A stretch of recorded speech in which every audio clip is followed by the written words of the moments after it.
LDF സർക്കാരിന്റെ 9ാം വാർഷികത്തിൽ നേട്ടങ്ങൾ ഓരോന്നായി എണ്ണിപ്പറയുകയാണ് മുഖ്യമന്ത്രി പിണറായി വിജയൻ. വികസനത്തിന്റെയും സാമൂഹ്യ പുരോഗതിയുടെയും 9 വർഷങ്ങളാണ് യഥാർത്ഥത്തിൽ കടന്നുപോയതെന്നാണ് മുഖ്യമന്ത്രി വാർത്താ സമ്മേളനത്തിൽ പ്രധാനമായിട്ടും ചൂണ്ടിക്കാട്ടിയ കാര്യം. നവകേരളത്തിലേക്ക് നയിക്കുന്ന നയങ്ങളാണ് യഥാർത്ഥത്തിൽ പിണറായി സർക്കാർ നടപ്പിലാക്കിയതെന്നും പിണറായി വിജയൻ ശക്തമായി തന്നെ പറഞ്ഞു. മാറ്റങ്ങൾ പ്രകടമാണെന്നും അദ്ദേഹം കൂട്ടിച്ചേർത്തു. സർക്കാരിന്റെ പ്രോഗ്രസ് വെള്ളിയാഴ്ച പുറത്തിറക്കുമെന്നാണ് മുഖ്യമന്ത്രി പ്രധാനമായിട്ടും അറിയിച്ച കാര്യം. അതുപോലെ വിഴിഞ്ഞം പദ്ധതിയുടെ തറക്കല്ലിടൽ UDF സർക്കാരിന്റെ കാലത്താണെങ്കിലും അതിന്റെ നിർമ്മാണ പ്രവർത്തനങ്ങൾ ഉൾപ്പെടെ 100% കാര്യങ്ങളും പൂർത്തിയാക്കിയത് ശരിക്കും കഴിഞ്ഞ LDF സർക്കാരിന്റെ കാലത്താണെന്ന് പിണറായി വിജയൻ എടുത്തു പറയുകയുണ്ടായി. കൂടാതെ കേന്ദ്ര സർക്കാരിനെ മുഖ്യമന്ത്രി രൂക്ഷമായി തന്നെ വിമർശിച്ചു. കേന്ദ്രം സാമ്പത്തിക രംഗത്ത് ഏർപ്പെടുത്തിയ നിയന്ത്രണങ്ങൾ യഥാർത്ഥത്തിൽ ബുദ്ധിമുട്ടുണ്ടാക്കിയെന്നാണ് മുഖ്യമന്ത്രി പ്രധാനമായിട്ടും ആരോപിക്കുന്നത്. കൂടാതെ അർഹമായ പല കാര്യങ്ങളും തടഞ്ഞു വെച്ചുകൊണ്ട് സംസ്ഥാനത്തെ സാമ്പത്തികമായി ഞെരുക്കുകയാണ് കേന്ദ്ര സർക്കാർ എന്ന് മുഖ്യമന്ത്രി ശക്തമായി തന്നെ ചൂണ്ടിക്കാട്ടി. പക്ഷേ ഈ പ്രതിസന്ധി മറികടക്കുമെന്ന പ്രത്യാശയും മുഖ്യമന്ത്രി മുന്നോട്ട് വെച്ചിട്ടുണ്ട്.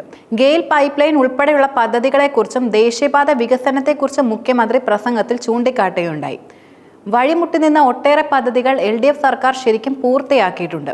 മാത്രമല്ല UDF സർക്കാരിന്റെ അലംഭാവം കൊണ്ട് നിലച്ചു പോയതാണ് ദേശീയപാത വികസനം എന്ന ആരോപണം പിണറായി വിജയൻ ഉന്നയിച്ചു. പക്ഷേ LDF സർക്കാർ ഇത് ഏറ്റെടുത്ത് നടത്തുകയായിരുന്നു.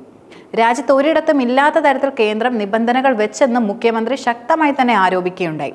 അതിനാൽ സ്ഥലം ഏറ്റെടുപ്പിനായി പണം നൽകേണ്ടി വന്നതെന്നും അദ്ദേഹം ചൂണ്ടിക്കാട്ടി. കൂടാതെ ലൈഫ് പദ്ധതിയിലൂടെ സംസ്ഥാനത്ത് 4 ലക്ഷത്തിലധികം വീടുകൾ നിർമ്മിച്ചിട്ടുണ്ട്. സംസ്ഥാനത്തെ 60 ലക്ഷത്തോളം പേർക്ക് സാമൂഹ്യ സുരക്ഷാ പെൻഷൻ നിലവിൽ നൽകുന്നുമുണ്ട്.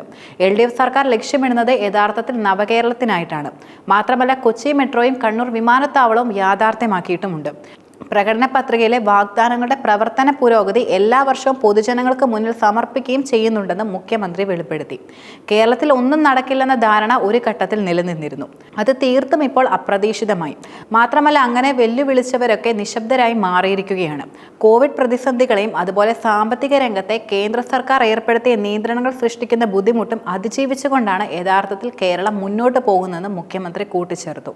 മാത്രമല്ല വൈദ്യുതി പ്രസരണ രംഗത്തും കാർഷിക വ്യവസായിക രംഗത്തും വൻ കുതിച്ചുചാട്ടത്തിന് വഴിയൊരുക്കി ഇടമൺ കൊച്ചി പവർ ഹൈവേയും സർക്കാർ പൂർത്തീകരിച്ചുവെന്നും അദ്ദേഹം LDF സർക്കാരിന്റെ 4ാം വാർഷികത്തിന് മുന്നോടിയായി ചൂണ്ടിക്കാട്ടി.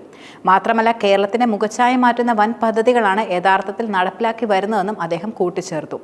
PSC നിയമങ്ങളുടെ എണ്ണവും പിണറായി വിജയൻ പ്രസംഗത്തിൽ എടുത്തുകാട്ടി.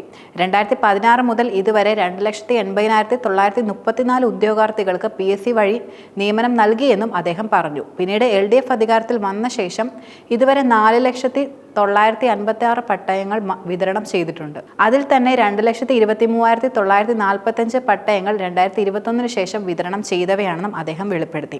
ക്ഷേമ പെൻഷനിൽ UDF സർക്കാരിനെ പിണറായി വിജയൻ ശക്തമായി തന്നെ വിമർശിച്ചു.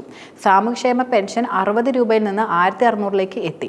UDF സർക്കാർ 18 മാസത്തെ പെൻഷൻ കുടിശ്ശികയാക്കിയാണ് ശരിക്കും പോയത്.